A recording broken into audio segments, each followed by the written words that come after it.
फिर डराने आ गया JN1 वायरस। इन 4 राज्यों में तेजी से वापसी कर रहा कोरोना। जानिए नए सब वेरिएंट पर क्या कह रहे एक्सपर्ट।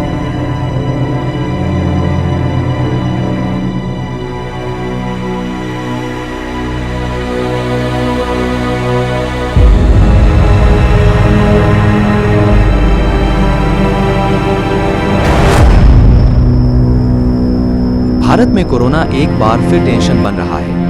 8 महीने बाद कुछ राज्यों में कोरोना मरीजों की संख्या बढ़ने से केंद्र सरकार भी गंभीर हो गई है। विश्व स्वास्थ्य संगठन ने भी अलर्ट रहने के लिए कहा है। गाइडलाइन में कहा गया है कि कोरोना के नए वेरिएंट JN.1 से खतरा तो नहीं है, लेकिन भीड़ में मास्क जरूर पहनें। भीड़ भाड़ वाली जगहों पर जाने से भी बचें। देश में JN.1 के 3 राज्यों में अब तक 21 केस मिले हैं।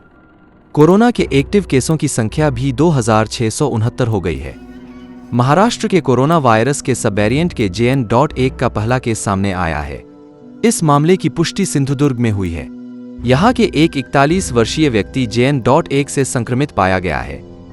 हाल ही में जिन राज्यों में कोरोना मरीज मिल रहे हैं, उनमें केरल, कर्नाटक, तमिलनाडु, महाराष्ट्र का नाम शामिल है। एक दिन पहले राजस्थान में भी 2 मरीज मिले थे। गुजरात में भी 13 एक्टिव मरीज हैं।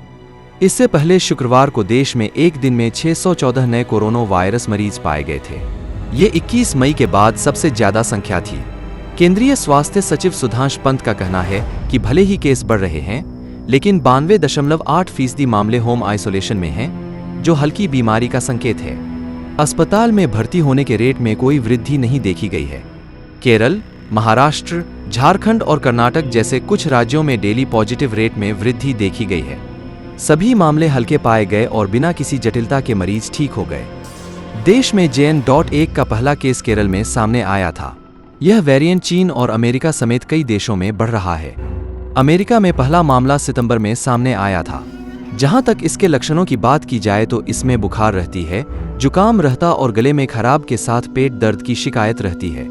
उधर कोरोना वायरस के बढ़ते मामलों को देखकर केंद्र सरकार की ओर से राज्यों को एडवाइजरी जारी की गई है और उन्हें टेस्टिंग बढ़ाने और जरूरी एहतियात बरतने को कहा गया है। ब्यूरो रिपोर्ट, जम न्यूज इंडिया।